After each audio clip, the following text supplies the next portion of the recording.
ఈ రోజున ఆధునిక వ్యవసాయం ఎదుర్కొంటున్న పెను సవాలు భూముల కాలుష్యం. రసాయనమయమైపోతున్న ఈ భూములు ఫలదతను కోల్పోతున్నాయి. సారహీనంగా మారి కనీసపు దిగుబడులను కూడా అందించలేకపోతున్నాయి.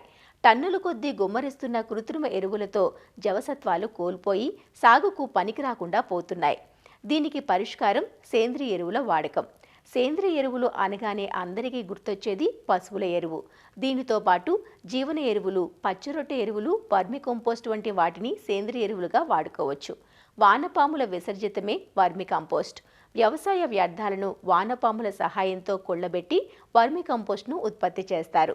వర్మి కంపోస్ట్ను సొంతానికి వాడుకుంటున్న రైతులు కొందరైతే ఉత్పత్తిని వాణిజ్య పంతాలో చేపట్టి లాభాలు పొందుతున్న వారు మరికొందరు. అసలు వర్మి కంపోస్ట్ను ఎలా తయారు చేసుకోవచ్చు, ఎలాంటి మెలకువలు పాటించాలి, ఉపయోగాలేమిటి అనే వివరాలను మనకందిస్తున్నారు ఆచార్య ఎన్జీ రంగా వ్యవసాయ విశ్వవిద్యాలయం, విజయనగరం జిల్లా రస్తాకుంటబై కృషి విజ్ఞాన కేంద్రం సస్య విభాగం శాస్త్రవేత్త అమృత వీణ.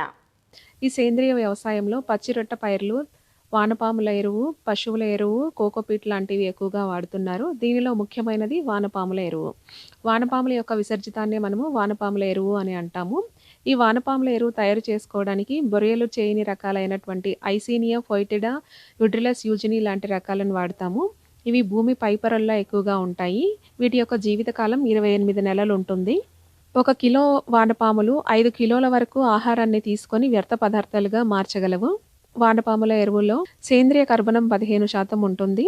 అలానే నత్రజని అనేది 1.7% ఉంటుంది. భాస్వరం 0.7%, పొటాషియం 0.8% ఉంటుంది.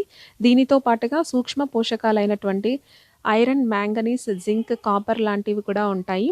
ఎన్నో విటమిన్లు, ఎంజైమ్స్, హార్మోన్స్ ఉండడం వల్ల మొక్కల ఎదుగుదల అనేది ఎక్కువగా ఉంటుంది. నేలకు అవసరమైనటువంటి ఎన్నో సూక్ష్మజీవులు కూడా ఈ వానపాముల ఎరువులో ఉంటాయి. వానపాముల ఎరువు తయారీ కోసం బెడ్ నిర్మాణం ఏ విధంగా చేసుకోవాలంటే, పైకప్పుని కాంక్రీట్తో కానీ, గాల్వనైజ్డ్ షీట్స్తో కానీ, లేదా బోదతో పాకలాగా తయారు చేసుకోవచ్చు. అడుగు భాగం కాంక్రీట్తో కానీ లేదా నల్లటి బండలు ఉపయోగించి చేసుకోవచ్చు. వర్మీ కంపోస్టు బెడ్లు అయితే వీలైనంత వరకు ఎక్కువ పొడవుగా ఉంచుకోవాలి. 3 మీటర్ల వరకు పొడవు, 1 మీటర్ ఎత్తు, 1 మీటర్ వెడల్పు ఉండేలాగా చూసుకోవాలి. బెడ్లలో నింపడానికి ఎండిపోయిన గడ్డి లేదా చెరకు పిప్పి లేదా కొబ్బరి ఆకులు, కొబ్బరి పీచు, వేరుశనగ పొట్టు లాంటివి ఉపయోగించవచ్చు.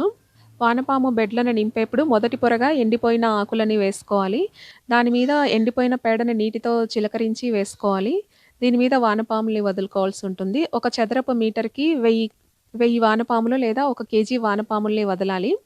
దాని మీద పాక్షికంగా కుళ్ళిపోయిన వ్యర్థ పదార్థాలను వదలాలి. దీని మీద గోనె సంచులను కప్పుకోవాల్సి ఉంటుంది. ప్రతిరోజు ఈ వానపాముల బెడ్లకి నీరు అందించాల్సి ఉంటుంది. అదే వేసవి కాలంలో అయితే 2 సార్లు అందించాలి, ఉదయం మరియు సాయంత్రం పూట. ఈ విధంగా నీళ్ళని అందించడం వల్ల వానపాముల శరీరం నుంచి తేమ ఆవిరైపోకుండా మనం కాపాడుకోవచ్చు. వానపాముల బెడ్లని చీమలు, బొద్దింకలు, పక్షుల బారి నుంచి కూడా కాపాడాలి. పైకప్పు 10 అడుగుల ఎత్తులో ఉంచుకోవాలి. 2 నుంచి 2.5 నెలల లోపు వానపాముల ఎరువు తయారవుతుంది. ఎరువు తయారైనప్పుడు నీరు అందించడం ఆపివేయాలి. అప్పుడు వానపాముల తేమను వెతుక్కుంటూ అడుగు భాగానికి వెళ్ళిపోతాయి. తర్వాత జల్లెడ పట్టించి 1 నుంచి 2 రోజుల పాటు నీడలో ఆరబెట్టి తర్వాత గోనె సంచులలో ప్యాక్ చేసుకోవాల్సి ఉంటుంది. వానపాముల ఎరువుని వరి, చెరకు, పత్తి లాంటి పంటలలో అయితే 1 నుంచి 2 టన్నుల వరకు వాడుకోవచ్చు. అలానే పూల కుండీలలో అయితే 100 గ్రాముల నుంచి 200 గ్రాముల వరకు ఉపయోగించవచ్చు. పండ్ల తోటల్లో అయితే వాటి యొక్క వయసును బట్టి వాడుకోవాల్సి ఉంటుంది. వానపాముల ఎరువుని ఉపయోగించడం వల్ల మొక్కలకి పోషకాలు అందడంతో పాటు మొక్కల యొక్క పెరుగుదల కూడా బాగుంటుంది.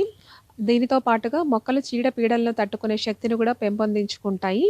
పూలు, పండ్ల యొక్క నాణ్యత పెరిగి ఎక్కువ కాలం నిల్వ ఉంటాయి.